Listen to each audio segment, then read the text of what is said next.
वासुदेवाय कृष्णाय वासुदेवाय हरये परमात्मने प्रणतः क्लेशनाशाय गोविन्दाय नमो नमः। नमः परमहंसास्वादित चरणकमलचिन्मकरन्दाय भक्तजनमानसनिवासाय श्रीरामचन्द्राय। वागीशायस्य वदने लक्ष्मीर्यस्य च वक्ष्यसि यस्यास्ते हृदये संवित् तं नृसिंहमहं भजे। गुरुर्ब्रह्मा गुरुर्विष्णुर्गुरुर्देवो महेश्वरः गुरुस्साक्षात् परब्रह्म तस्मै श्रीगुरवे नमः। भगवत चरण कमलानुरागी सभी आत्मीय प्रिय स्नेहीजन, हमारे स्वाध्याय परिवार से जुड़े हुए सभी महानुभाव स्नेहीजन, श्रीमद् भगवत गीता के चिंतन की यात्रा में जुड़े सभी प्रियजनों को मैं प्रणाम करता हूँ। मेरे बहुत प्रिय और आदरणीय श्री पोद्दार जी न्यूयॉर्क से जुड़े हुए हैं, उनको भी प्रणाम। और आप सभी जो स्नेही जन हैं, आप सबको वंदन। भगवान की कृपा करुणा से साधन और साधना का यह दिव्य समय, नवरात्र का समय, साधना से भी थोड़ा समय निकाल करके आप लोग चिंतन मनन कर रहे हैं और मुझे भी इसका सौभाग्य मिला है। तो हम लोग श्रीमद् भगवत गीता के 18वां अध्याय, जिसको भगवान ने नामकरण किया है मोक्ष संन्यास योग, उस पर कुछ चिंतन कर रहे थे। और जिसको मैंने कहा था कर्म का एक मैनेजमेंट, कर्म का एक प्रबंधन, जो हमारे ठाकुर जी ने बताया कि 5 जिसके हेतु है, अधिष्ठानम तथा कर्ता करणम च पृथक विधम विविधाश्च पृथक चेष्टा दैवम चैवात्र पंचमम। ये भगवान ने कर्म के 5 स्थान बताए। उसमें फिर भगवान ने शरीर, मन और वाणी को 3 रूपों में, कल हम जिसकी चर्चा कर रहे थे, शरीर वांग मनोर्भिर्यत् 15वां मंत्र, कर्म प्रारभते नरः न्याय्यं वा विपरीतं वा पंचैते तस्य हेतवः। 5 ही हेतु होते हैं। और इसका कुछ चिंतन मनन, और कितना भी मनन करें नए नए भाव उमड़ते हैं, भाव आ जाते हैं। कुछ भौतिक रूप से हमने अर्थ किया, कहीं अध्यात्म का पुट डालने की हमने कोशिश की, प्रयास किया गुरुजनों की कृपा से। यह हमको चिंतन करना है अध्यात्म के संदर्भ, क्योंकि हम सब साधक हैं। जो बन सकता है भगवत चरणों में बैठकर कुछ साधना करते हैं, साधना की दृष्टि से यदि इन बातों पर चिंतन करें, अध्यात्म की दृष्टि से तो चिंतन कल हमने किया ही है, थोड़ी साधना की दृष्टि से भी चिंतन करें। भगवान यहाँ कहते पंचैते तस्य हेतव, 5 ही हेतु होते हैं। मैंने कहा था अध्यात्म की दृष्टि से यदि देखेंगे तो अधिष्ठान जो शब्द आया है उसको शरीर के रूप में कहा गया है, शरीर ही अधिष्ठान है। तो और शरीर क्या है? पंचैते तस्य हेतव, 5 तत्वों से बना है, पंचमहाभूतों का एक पुतला है शरीर। अब उस शरीर में करण है, अधिष्ठानम तथा कर्ता करण। मैं करण पर ज्यादा ध्यान आपका चाहता हूं, करण और चेष्टा। साधना की दृष्टि से हम लोग इस पर आज चिंतन करेंगे। करण किसको कहा गया है? तो मैंने कल कहा था करण मतलब इंद्रियां, मतलब एक है करण और एक है चेष्टा। शरीर रूपी अधिष्ठान में जो करण है, करण मतलब इंस्ट्रूमेंट है, वो है इंद्रियां। इंद्रियां को शुद्ध करना, इंद्रियों को परिष्कृत करना, विशुद्ध बनाना, यह चेष्टा है साधना की दृष्टि से। इसलिए हम लोग जब पूजा करने बैठते हैं तो हमारे गुरुजी आते हैं, पूजा कराते हैं, तो एक मंत्र जरूर उच्चारण करते हैं, भद्रं कर्णेभिः शृणुयाम देवा भद्रं पश्येमाक्षभिर्यजत्राः। हमारे कान अच्छी बातों को ही सुने, हमारे नेत्र जिससे आत्म कल्याण होता हो ऐसा ही दृश्य देखे, हमारे हाथ वही कर्म करें जिस कर्म से लोक कल्याण है, ठाकुर जी प्रसन्न होते हैं। इसका नाम है शुद्धिकरण। यही शुद्धिकरण प्रयास है। याद रखना, ये इंद्रियों का शुद्धिकरण है। अधिष्ठान मतलब शरीर में जो करण है, जो इंस्ट्रूमेंट है, उनका नाम है इंद्रियां। इंद्रियों को विशुद्ध करना। पर कैसे होंगे विशुद्ध, कैसे होंगे परिष्कृत, कैसे होंगे शुद्ध? हरि की उपासना से। परमात्मा की उपासना करेंगे तो इंद्रियों की शुद्धि बनी रहेगी। तो शरीर है तो इंद्रियां है। इंद्रियों की शुद्धिकरण कैसे बने? क्या साबुन घसने से होगा कपड़ों की तरह? तो हमारे कहा नहीं, भगवत उपासना से, भगवत शरणागति से। आंखों में प्यारी छवि, आंखों को प्यारी छवि करुणा निधान की हो। आंखों को प्यारी छवि रघुवंश भान की हो, कानों के लिए प्यारी कथा करुणा निधान की हो। जावे चरण वहां पर जहां संगति सुजान की हो, हाथों से लगी रहे हरदम झड़ी दान की हो। ये इंद्रियों की शुद्धिकरण है। केवल इंस्ट्रूमेंट को संभाले रखना। आपके पास जो इंस्ट्रूमेंट है, चाहे फैक्ट्री में चाहे घर में, उनको आप संभाले रखिए, अच्छी बात है, लेकिन क्या उपयोग कर पाते हैं? हमारी इंद्रियां इंस्ट्रूमेंट है, तो इनको केवल मैं एक वाक्य का प्रयोग करूंगा। इंद्रियों को ठीक रखना मतलब इंद्रियों को स्वस्थ रखना, ये भी आवश्यक है। किंतु इसके साथ साथ मैं एक शब्द और जोड़ दूंगा, इंद्रियों को स्वस्थ रखें और इंद्रियों को समर्पित रखें। दोनों जरूरी है। इंद्रियां स्वस्थ भी हो और इंद्रियां समर्पित भी हो। ऐसा नहीं कि इंद्रियां हमारी स्वस्थ तो है लेकिन भगवत चरण कमलों में समर्पित नहीं है, तो फिर वो हमारी साधना के हेतु नहीं बन पाएंगे। इसलिए तो अर्जुन का पहला प्रश्न में जो संबोधन दिया है ना, क्या लिखा है देखिए यहां नीचे की पंक्ति में, 18वें अध्याय के नीचे की पंक्ति में, त्यागस्य च ऋषिकेश। अर्जुन ने भगवान का संबोधन में नाम ही क्या दिया है गजब का, ऋषिकेश। ऋषिकेश शब्द का अर्थ क्या है? ऋषिकेश शब्द का अर्थ है ऋषिक ईश। ऋषिक शब्द का अर्थ होता है इंद्रियां। ईश शब्द का अर्थ होता है स्वामी। हमारे इंद्रियों के स्वामी परमात्मा है। अच्छा सोचिए, भगवान का नाम क्या बना? ऋषिकेश। आज से याद रखना, ऋषिकेश शब्द का अर्थ है इंद्रियों के स्वामी। अच्छा आप सोचिएगा, जो इंद्रियां स्वामी के प्रति, जो सेवक स्वामी के प्रति समर्पित होते हैं ना, तो स्वामी उनको शाबाशी देता है कि नहीं देता है? प्रशंसा करता है कि नहीं करता है? लेकिन जो सेवक मनमाने ढंग से चले, अपने हिसाब से चले, तो स्वामी क्या कहेगा? बोले इनको दंड देना है, क्योंकि हमारे अनुसार चलता ही नहीं है।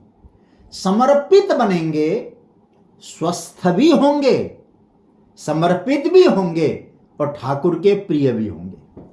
हमारी इंद्रियों को प्रभु का प्यारा बनाना है तो स्वामी के प्रति इंद्रियां रूपी सेवक करण समर्पित हो, क्योंकि इंद्रियों के स्वामी भगवान है।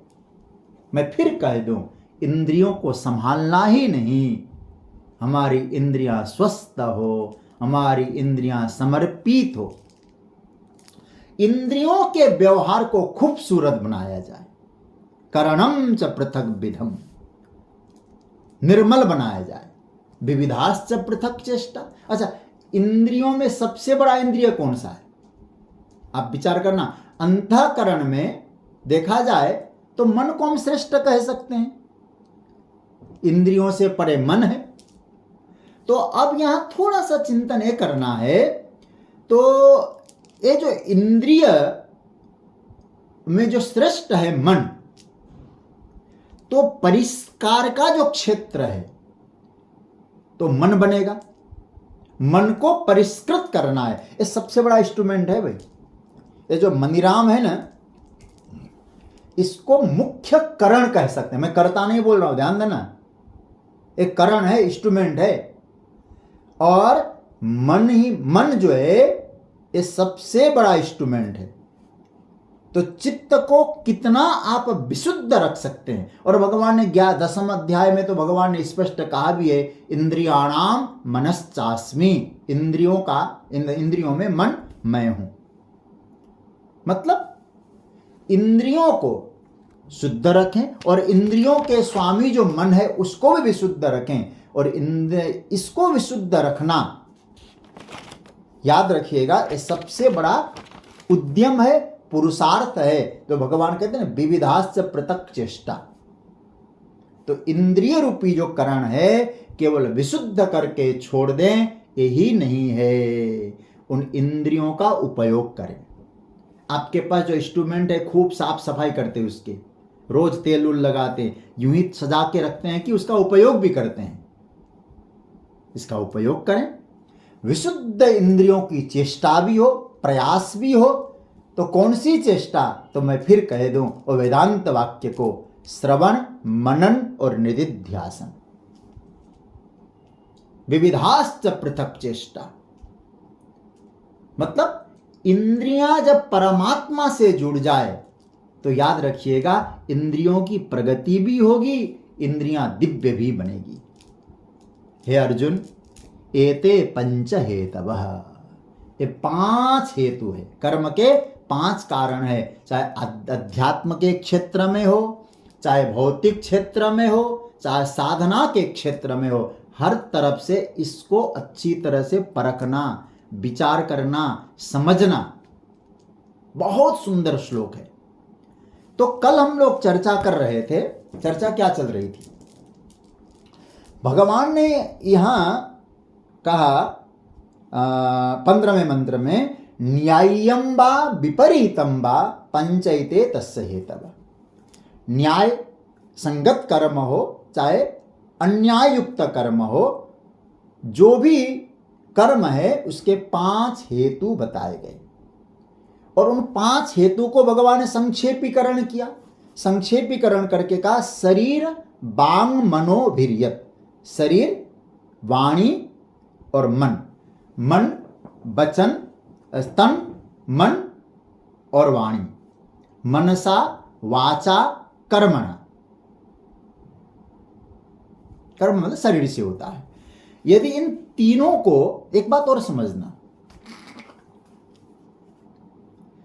पहले ये 3 भगवान ने यहां संक्षेपीकरण कर दिया।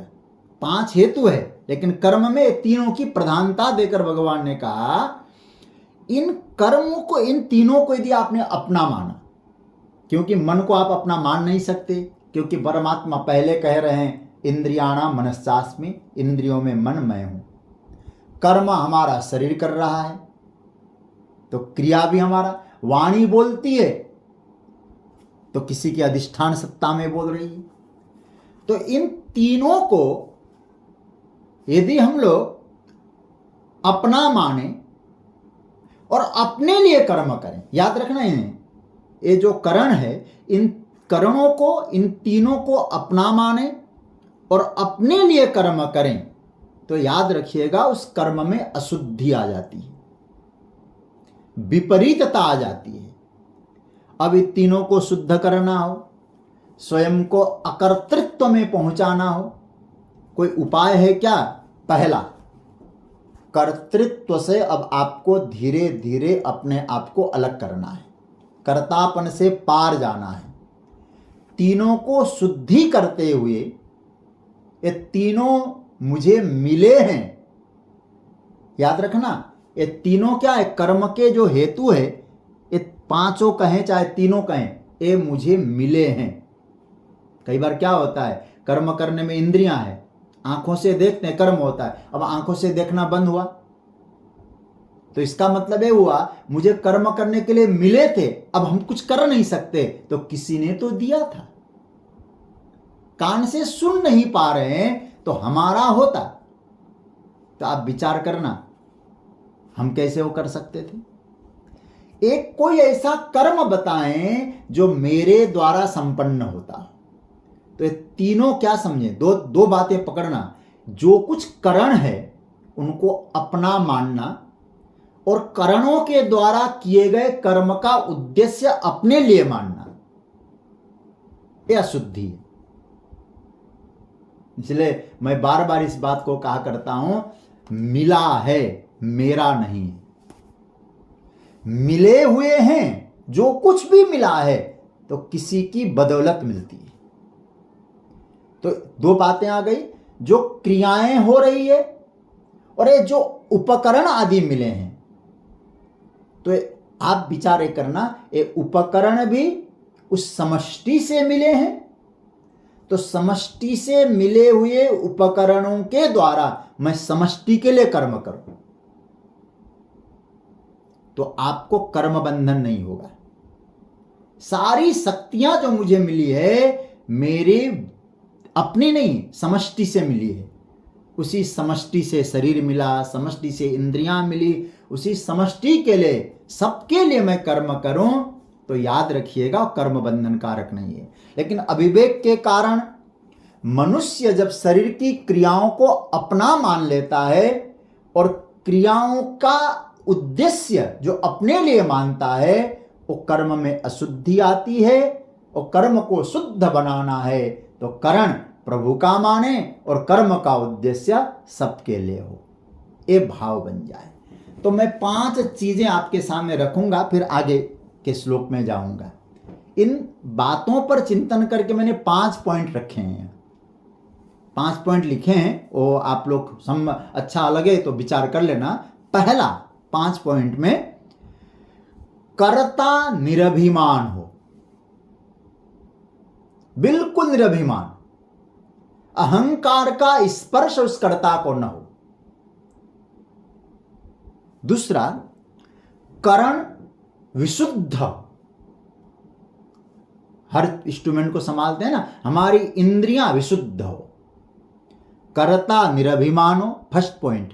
दूसरा, इंद्रियां करण वो विशुद्ध हो, परिष्कृत हो। और तीसरा, जो क्रियाएं हुई है, संपन्न हुई है क्रियाएं, अपने प्रयास से न मान करके समष्टि के प्रयास से माना जाए। जैसे मैंने कल कहा था, उस क्रिया का क्रेडिट समष्टि को दो। चौथा, कर्म का उद्देश्य मेरे लिए नहीं हमारे लिए बन जाए, मैं न हो हम हो। और पांचवा कहूं, ये सब हो जाएं तो अपने आप को अलगाव करो, इसका दर्शन करो, हो रहे हैं। मतलब अब कर्म जो है करना नहीं है, हो रहे हैं, होने में मेरा करना भी होने में बदल जाए। जब साधक स्वयं को अकर्ता निश्चय कर लेता है ना, केवल क्रियाएं होती है, कर्म फल उत्पादन नहीं होते हैं, क्रिया का बंधन नहीं होता है। इसलिए हमारे यहां बहुत प्यारा एक मंत्र है, न कृतम न करिष्यामि तत्सर्वं न मया कृतम त्वया कृतम च फलभुक् त्वमेव मधुसूदन। भगवान से प्रार्थना करते हुए क्या कहा गया, जो हुआ है, जो होने वाला है, न मैंने किया है न मैं करूंगा, तूने ही किया है सरकार, इसका फल भी तुझे ही समर्पित हो। तो भगवान यहां कहते हैं, इन पांचों के द्वारा किए गए कर्म को अपने से मत जोड़ो। शरीर बांग मनोभिर्यत् कर्म प्रारभते नर न्याय्यं वा विपरीतं वा पंचैते तस्य हेतवः। अब थोड़ा आगे बढ़ें, आगे के श्लोक में प्रवेश करें। 16वां मंत्र है। अब इस मंत्र को थोड़ा समझना। यहां तक कर्म का सिद्धांत बताते भगवान एक चीज बहुत प्यारी बात कहना चाहते हैं। इतना सब कुछ कहने के बाद भी कहीं अपने आप को कर्ता कर्ता मान न लेना। ये सब मैंने बोला, लेकिन अपने आप को कर्ता के अभिमान से दूर रखना, इस बात को समझाने के लिए यहां ठाकुर जी कहते हैं। भगवान ने जो सांख्य योग का सिद्धांत है, उस सांख्य योग के सिद्धांत के अनुसार कर्म की सिद्धि के लिए कितने कारण बताए? 5। ये याद रखना, कर्म सिद्धि के लिए 5 कारण बताए। और भगवान ने अब यहां जो कहते हैं कि आत्मा का उस कर्तृत्व से, उस कर्म से किसी प्रकार का कोई रिलेशन नहीं। कर्म हुए 5 कारणों से हुई, आत्मा का उन कर्मों से कोई संबंध नहीं है, कोई रिलेशन नहीं है। लेकिन इस बात को अब कैसे समझाएं? इस बात को सिद्धांत के रूप में बताने के लिए भगवान यहां बहुत प्यारी बात कहते हैं। और जो कर्म के कर्ता को अपने आप को मानते, कर्म का कर्ता, भगवान ने उसकी घोर निंदा की। कर्म को मतलब अपने आप को कर्ता मानने वालों की जितनी निंदा इस श्लोक में की है ना, गीता के किसी श्लोक में भगवान ने निंदा नहीं की है। यदि आप लोग गंभीरता से चिंतन करें, मैं तो भाष्य देख रहा था भगवान शंकराचार्य का अन्य टीकाओं में, महाराज भाष्यकारों ने भी घोर घोर निंदा की है। जो स्वयं को कहते हैं मैं करता हूं, कर्तापन की टोपी अपने सर पे जो पहनते हैं, उनकी भर्त्सना की गई है, उनकी निंदा की गई है। कैसी निंदा की है? तो आइए अब 16वां श्लोक बड़ा प्यारा मंत्र है और इसमें भगवान ने क्या कहा है इसका दर्शन करते हैं।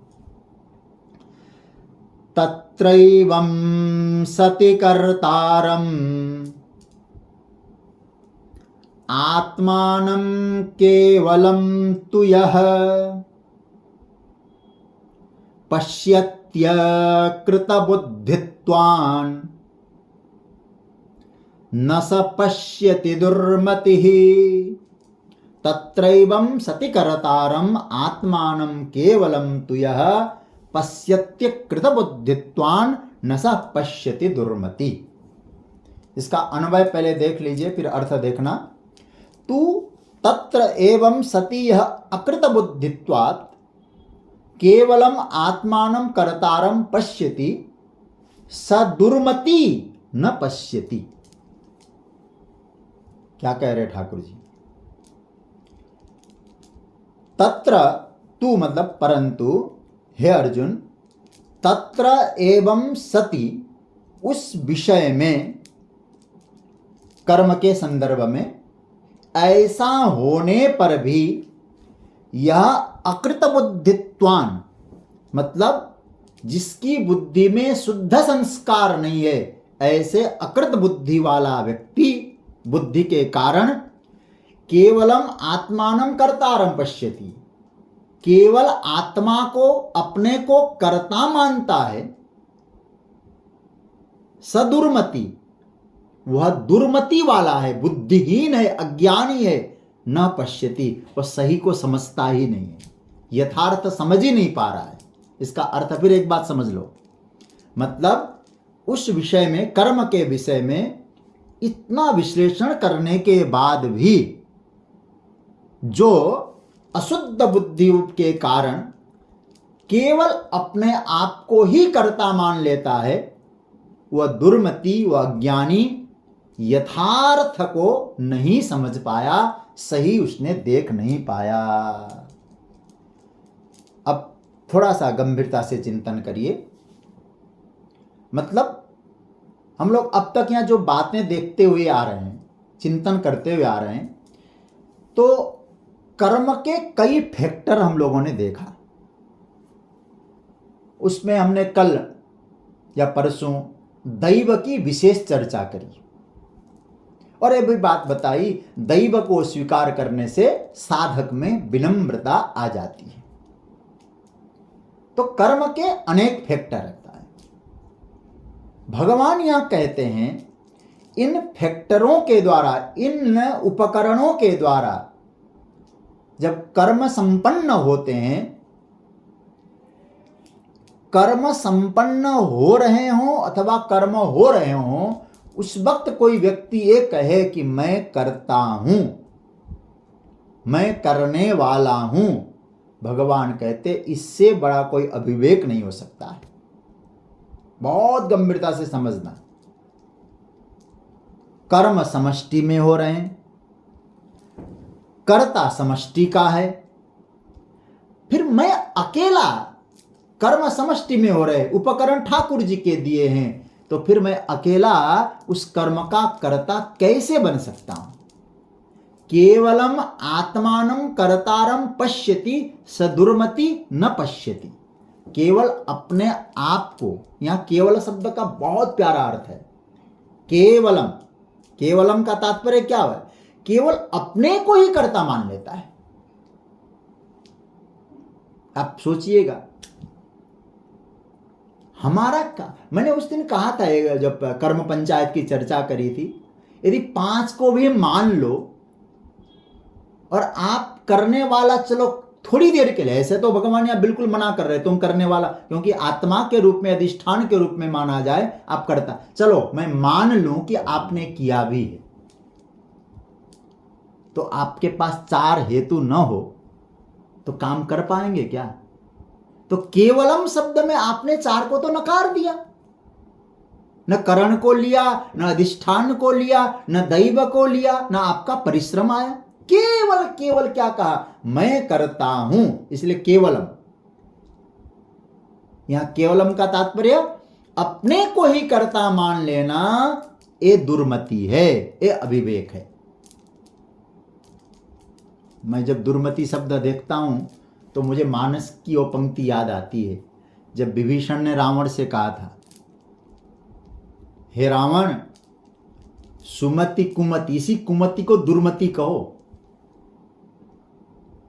कुमति ही दुर्मति है, बस उसमें कु उपसर्ग लगा, यहां दु उपसर्ग। उपसर्ग संस्कृत का एक आनंददायक होता है। मतलब क्या बताई बनी बात? तो विभीषण ने क्या कहा, हे भैया, सुमति और कुमति सबके दिल में रहते हैं, ये सब वेद पुराणों ने कहा है, वेद पुराण निगम असक है। लेकिन जहां सुमति तहां संपत्ति नाना, जहां कुमति तहां विपत्ति निदाना। लेकिन हमारी बुद्धि में कुमति आ गई। अब आपको इसका कैसे पैरामीटर कैसे फिट करेंगे आप? मेरी बुद्धि में सुमति है कि कुमति है? यह दुर्मति शब्द पर मैं चिंतन कर रहा हूं। नसः पश्यति दुर्मति, वही कुमति है।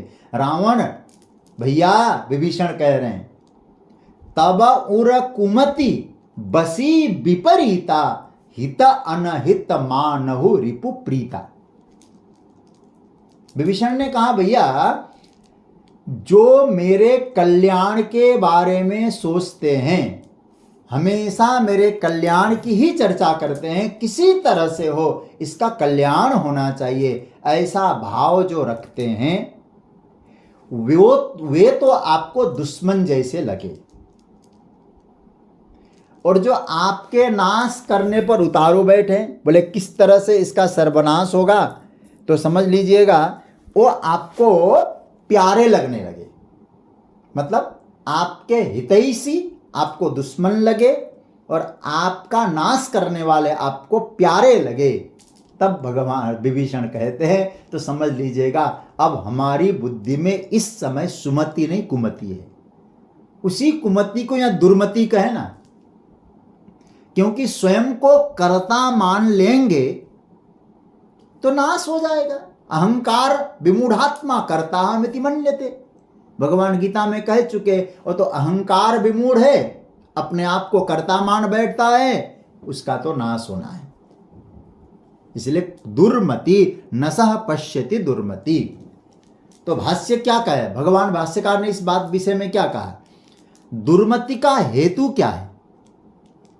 दुर्मति का हेतु भाष्यकार कहते हैं दुर्मति का हेतु कहा, जो करण है उन करण के साथ अपने आप को मिला देना, मतलब उन इंद्रियों के प्रति, इंद्रियों ने भी उन इंस्ट्रूमेंट के प्रति कर्म को पूरा करने में जो जो आपके पास साधन है, उन साधनों को के साधनों में अपने आप को भी मिला देना। मैं भी एक साधन हूं, तो आप समझ लीजिएगा उसको भी कहा गया है। उसके लिए क्या कहा गया है? उन साधनों के प्रति अनन्यता कर ली, स्वयं को मिला दिया, यही दुर्मति का लक्षण है। उन चीजों के साथ स्वयं को जोड़ देना। एक बात विचार करना, यदि दैव को छोड़ दिया जाए, दैव मतलब दैवम चैवात्र पंचमम वाली बात आई थी ना। दैव मतलब प्रारब्ध कहें, चाहे कोई भाग्य कहें, कुछ कहें, यदि दैव को छोड़ दिया जाए, उन चारों के साथ अपने आप को भी जोड़ दिया आपने। आत्मानम, भाष्य मुझे बहुत प्यारा लगा है भाष्य, आत्मानम आत्मा अन्य अनन्यत्वेन अविद्यया परिकल्पितैः क्रियमाणस्य कर्मण अहमेव कर्ता इति मन्यते। क्रिया किया उन चारों ने, और अब जनाब क्या कह रहे हैं? अहमेव कर्ता, मैं करता हूं। यहां जो कर्ता शब्द है ना, अभी स्पष्ट हो जाएगा, अधिष्ठानम दा कर्ता वाली। तो अहमेव कर्ता, एक कर्ता कहां से आया भाई? अपने आप को कर्ता उसने क्यों माना? मैं करने वाला हूं क्यों समझा? तो बहुत प्यारा शब्द, अविद्यया परिकल्पितः। अविद्यया, अविद्यया शब्द का अर्थ बना अपने अविवेक से, ना समझी के कारण। मतलब वो जान नहीं पा, ना समझी का मतलब क्या हुआ? बोले जो यथार्थ नहीं समझ पा रहा है और वो अपने आप को कह रहा है मैं करने वाला हूं, यही दुर्मति है। मैं दुर्मति शब्द जब देखता हूं ना, मुझे वो कालिदास जी का एक प्रसंग याद आता है। उसमें एक बात भी आई यहां, जो कर्म का कर्ता स्वयं को माने, कालिदास जी की भाषा में वो भी दुर्जन है, वो भी मूर्ख है। वो कथा संभवतः कभी चर्चा में मैंने कही हो, थोड़ी विनोद की बात है तो मैं कह भी दूं आपको। एक कथा ऐसी है, राजा भोज, हमारे यहाँ जैसे भोपाल है ना, उसका पुराना नाम कहा जाता है कि भोजपाल था।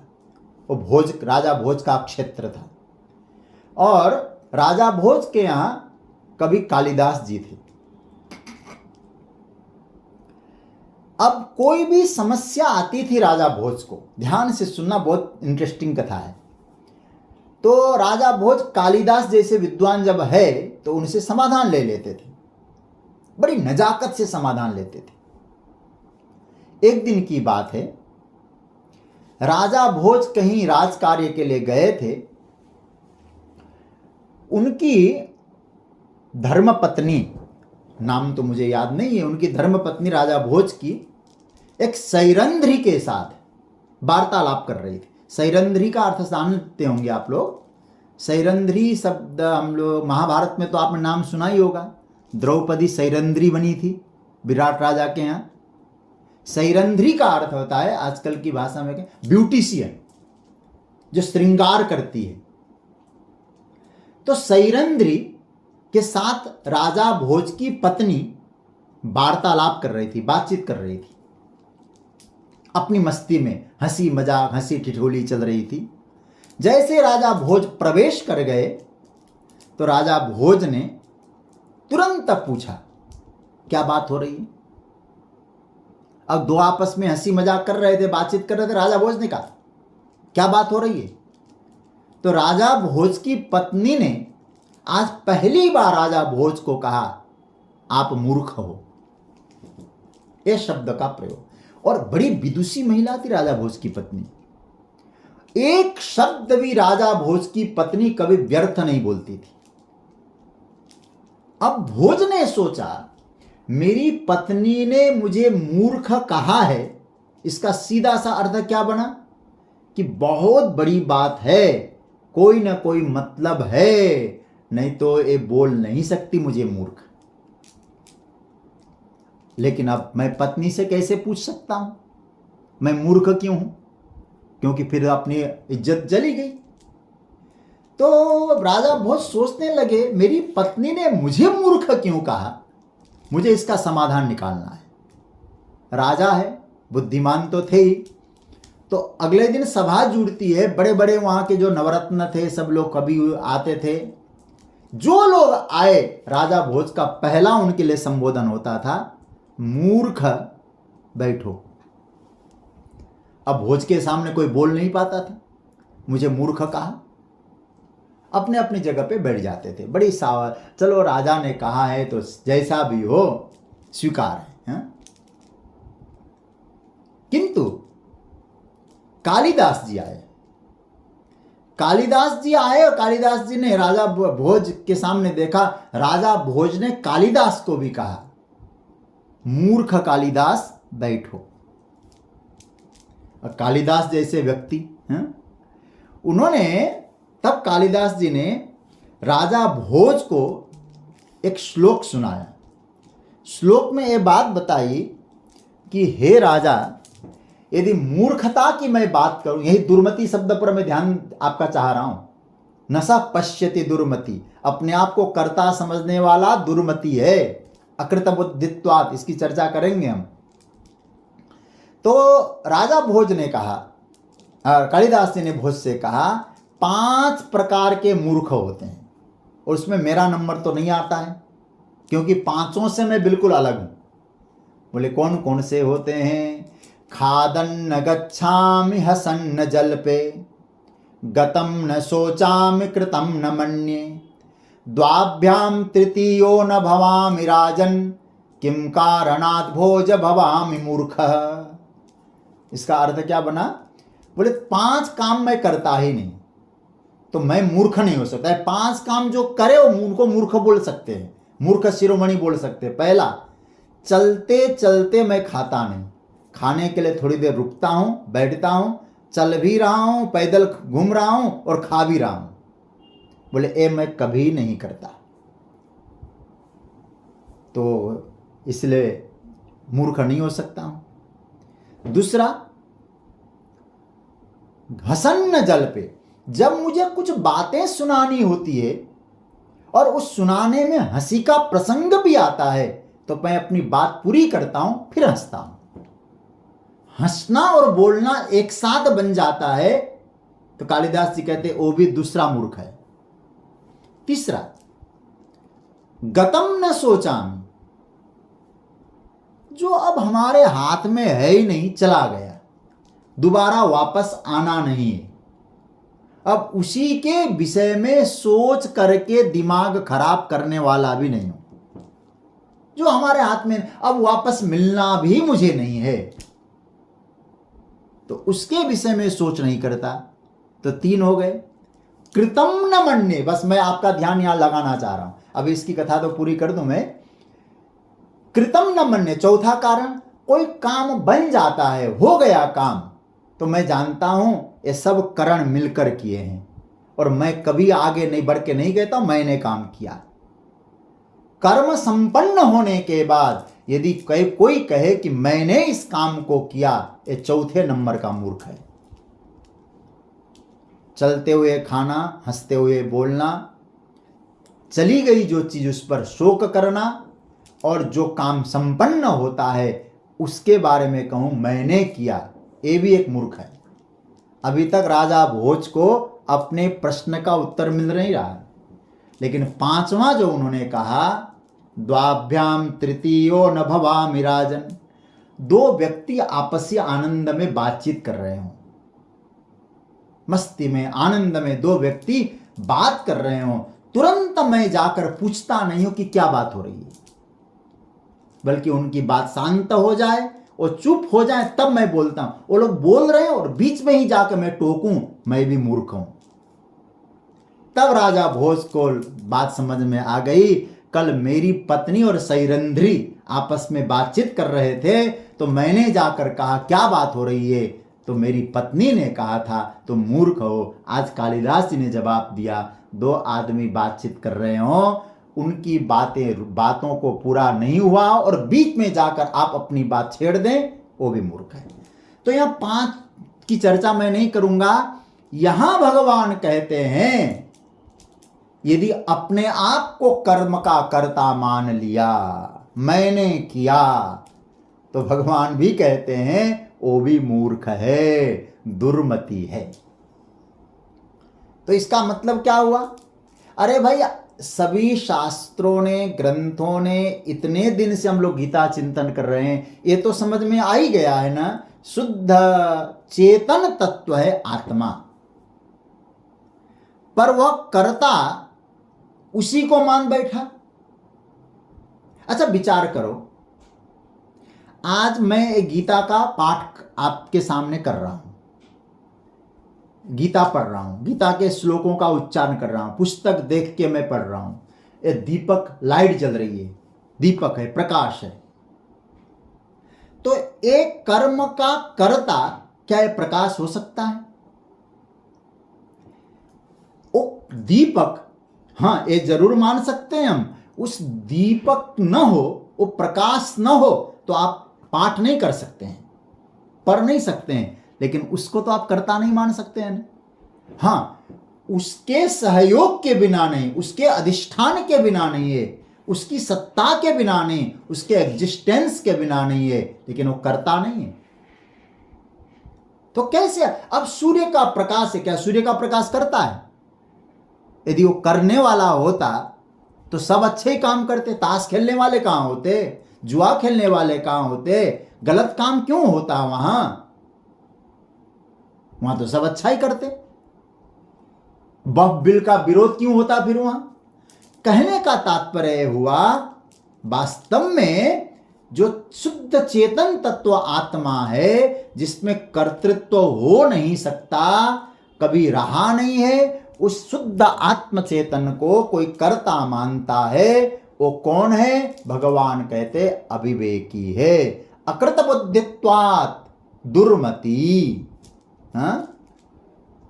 वो अकृत बुद्धित्वात्, उस पर नजर घुमाइए, परम अविवेकी है, मूर्खाधिराज है, दुर्मति। दुर्मति शब्द का भाष्य में अर्थ किया असंस्कृत बुद्धित्वात्। वाह, जिस बुद्धि को संस्कार नहीं मिला है। और बुद्धि को संस्कार कहां से मिलता है? बुद्धि को संस्कार मिलता है सत्संग से।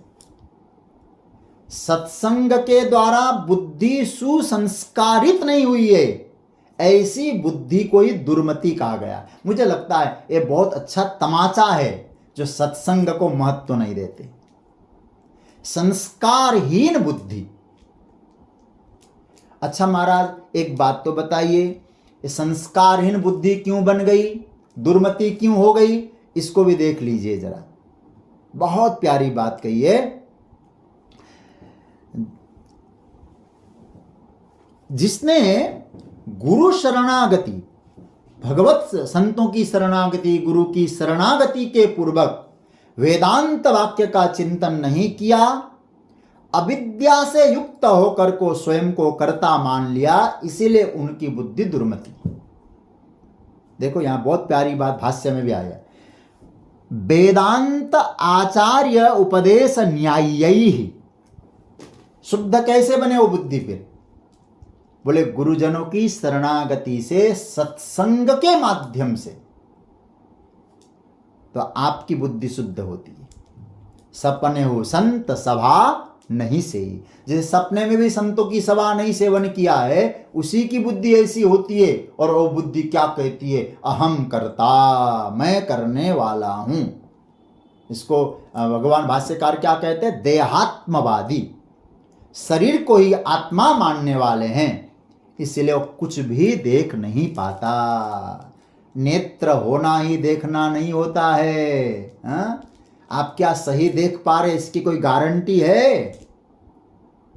जब सुग्रीव बैठा है ऋष्यमुख पर्वत पे, राम लक्ष्मण को देखा तो सुग्रीव ने भी था। क्या बोलता है? बाली के भेजे हुए दूत आ रहे हैं। क्या आप पूरे गारंटी ले सकते हैं आपकी आंखों ने जो देखा वो सही देखा?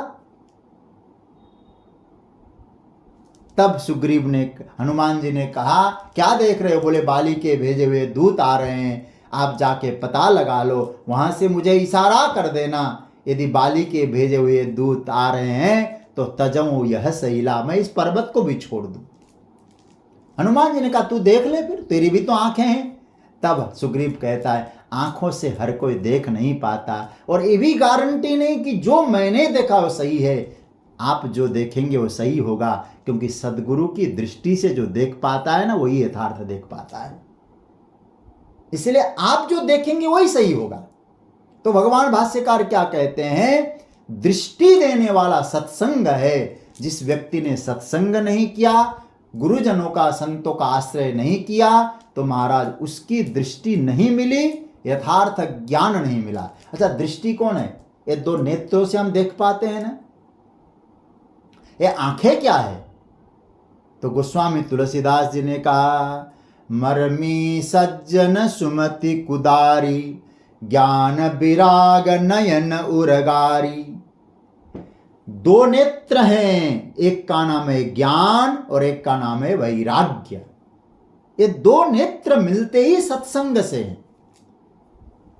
इसलिए जिस व्यक्ति ने संतों की सभा नहीं करी, आत्मचिंतन नहीं किया, सत्संग की धारा में नहीं बहा, तो वो व्यक्ति यथार्थ नहीं देख पाता है, सही नहीं देख पाता है। तो सही कौन देख पाता है? जो गुरुजनों के आश्रय में रहा, वेदांत शास्त्र के अनुसार चला, वो सही देख पाता है। तो मेरे नारायण, न पश्यति, किम न पश्यति, क्या नहीं देखता हो? अब ध्यान से सुनना। मैं तो चाहूंगा यदि हिंदी संस्कृत लिखने का कोई अभ्यास हो तो इसको लिख लीजिएगा। भगवान शंकराचार्य ने गजब की बात लिखी है। क्या नहीं देखता हो? दो बातें नहीं जान पाता, नहीं देख पाता। क्या? आत्मनः तत्वं न पश्यति, कर्मणः तत्वं न पश्यति। क्या सुंदर सूत्र है।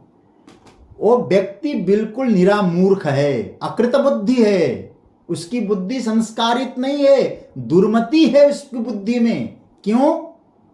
आत्मा के तत्व को भी नहीं जाना और कर्म के तत्व को भी नहीं जाना। भगवान दोनों बातें कह रहे, आत्मा निर्लेप है, इसको भी समझो, कर्म के तत्व को भी समझो। जो नहीं समझ पाता वो दुर्मति है। तो आत्मा के तत्व को नहीं देख पाता और कर्म के तत्व को भी नहीं देख पाता हो। इसको और वेदांत की गहराई में जाके कुछ बातें आपके सामने रखना चाहूंगा। मुझे लगता है कि आप लोग अच्छी तरह समझ जाएंगे। जैसे कर्म के 5 हेतु होते हैं और उनके द्वारा जो कर्म होता है उसको कई बार हम लोग क्या बोलते हैं? मैंने किया।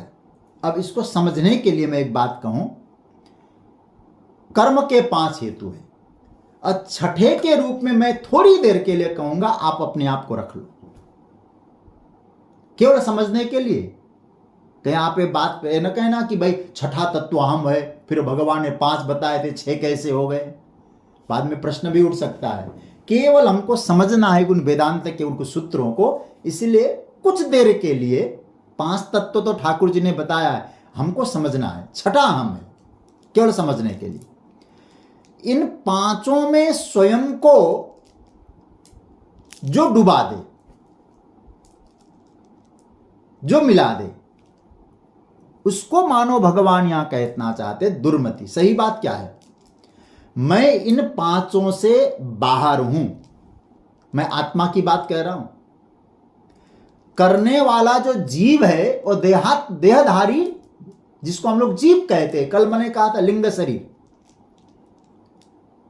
मतलब मैं इन 5 से बाहर हूं। इन पांचों का ही मैं दृष्टा हूं, मैं देखने वाला हूं। थोड़ा लग सकता है कठिन, लेकिन पकड़ना। जैसे उदाहरण के तौर पे मैं आपसे कहूं, हमें भूख लगती है। अच्छा, वो भूख क्या आत्मा को लगी है? मुझे वो भूख नहीं लगी है। यदि आप बहुत ध्यान से समझना, हम उस भूख को देखते हैं, उस भूख को पहचानते हैं। हाँ, भूख लगी है, भूख से मैं दूर हूं, भूख से मैं बाहर हूं, लेकिन हमारे आसपास ही वो भूख घट रही है, हमें नहीं घट रही है। अब इसको थोड़ा और समझें। भूख लगी तो चेष्टा कौन करता है खाने के लिए? मन। भूख लगी, मन चेष्टा करता है, और मन भी हमसे बाहर है, क्योंकि भगवान कहते मन का भी मैं दृष्टा हूं, यो बुद्धे परतस्तु स। हाँ, उसकी जरूरत अवश्य है, मन की जरूरत। तो मन चेष्टा में लग गया, अब वो मन उपाय खोजने लगा, उपकरण जुटाता है, सामग्रियां एकत्रित करता है, आटा, पानी, अग्नि, ईंधन सब एकत्रित करता है, किंतु सब घट रहा है और मेरे बाहर घट रहा है। कभी एक चिंतन करना है सब। अब इसका मतलब ये भी नहीं कि मुझे भूख नहीं लगती, कल भूख लगने लगे और कहो कि भाई भूख लगी कुछ भोजन दो। उस समय तो आप ये मत कहना, गीता पढ़ रहे थे ना, तुम्हें तो भूख है ही नहीं। भाई तत्व की दृष्टि से विचार करना। यहां क्या मतलब हुआ? हम साक्षी है, हम दृष्टा है, उस भूख का अनुभव करता है। शरीर को भूख लगती है, शरीर को भोजन दो, है तो ऐसा ही। वास्तविकता तो यही है प्रिय स्वजनों, में एक बात स्पष्ट, वास्तविकता यही है। किंतु ऐसा होने पर भी कई बार हमारी बुद्धि प्यूरिफाई नहीं होती है, अशुद्ध हो जाती है। फिर अपने आप को हम कर्ता मानते हैं, दुर्मति आ जाती है। दुर्मति का तात्पर्य भगवान हमारे परम पूज्य प्रातस्मरणीय ब्रह्मलीन स्वामी रामसुखदास जी महाराज जी कहते हैं, भ्रम। यथार्थ समझ नहीं पा रहा हो व्यक्ति। अच्छा, भ्रम का मतलब क्या है? देखो, कई बार क्या होता है, जब तक आपको ज्ञान न हो, आपके लिए भ्रम ही प्रमा है ना। भ्रम क्या है? प्रमा है आपके लिए, क्योंकि ज्ञान नहीं। और फिर मैं कल की बात दोहराना चाहूंगा। कल मैंने एक उदाहरण दिया था, जब तक रस्सी का ज्ञान न हो तब तक सर्प आपके लिए प्रमा है, वही प्रमाण है। क्योंकि रस्सी का ज्ञान हो गया तो सर्प अपने आप खत्म हो गया, फिर मन में भ्रम रहेगा ही नहीं, सर्प कैसा था। तो ज्ञान ऐसा तत्व है जिससे भ्रम की निवृत्ति होती है। और भ्रम का मतलब है जो सही नहीं देखना, उसको भ्रम कहते हैं। इसलिए भगवान क्या कहते हैं? न पश्यति, वो सही नहीं देख पाता। तत्रैवं सति कर्तारम आत्मानं केवलम तु यः पश्यत्य कृतबुद्धित्वा न स पश्यति दुर्मति। है अर्जुन, ठीक से समझो, अच्छी तरह से जानो, जितने भी कर्म होते हैं वो 5 हेतु ही होते हैं। अधिष्ठानम तथा कर्ता करणम च पृथक विदम विविधाश्च पृथक चेष्टा दैवम चैवात्र। इन 5 ही होते हैं। ऐसा होने पर भी यदि भ्रम से, अज्ञान से यदि आप कहो कि मैं करता हूं, वो शुद्ध बुद्धि वाला व्यक्ति नहीं है। सत असत का उसको ज्ञान नहीं है, उसकी बुद्धि में विवेक की जागृति नहीं हुई है। देखो, बुद्धि और विवेक अलग अलग चीज है। बुद्धि सबके पास है, लेकिन उसी बुद्धि से विवेक जागृत होता है। और विवेक मिलता कैसे है? बिनु सत्संग विवेक न होई। विवेक तो सत्संग से मिलता है। बुद्धि तो सबको है, लेकिन क्या उस बुद्धि से आपने विवेक पैदा किया? दीपक तो जलता है घी से, लेकिन आपके पास दूध है, क्या घी तैयार किया आपने दीपक जलाने के लिए?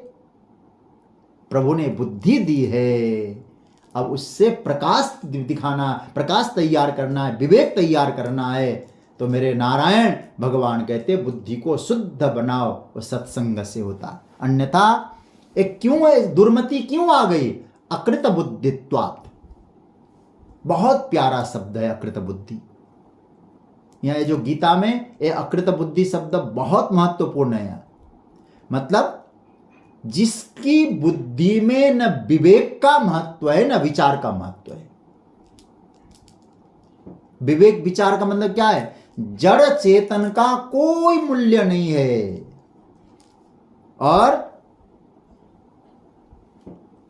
जब जड़ चेतन का मूल्य नहीं है, बुद्धि में दोष आ गया, बुद्धि में दोष आ गया। और सबसे बड़ा दोष का कारण क्या है? दोष आने का परिणाम क्या है? जिस दिन आपकी बुद्धि में दोष आ गया, उसी दिन आपको आप कहने लगते हैं मैं करता हूं, मैंने किया है।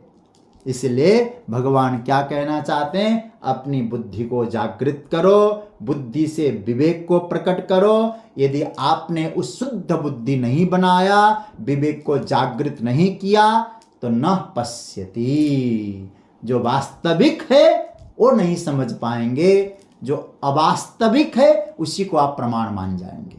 इसलिए जो सही है उसको स्वीकार करना है, उसको समझना है, उसको जानना है। तो आपको क्या करना होगा? भगवान कहते हैं पश्यत्यकृत बुद्धित्वा न स पश्यति दुर्मति।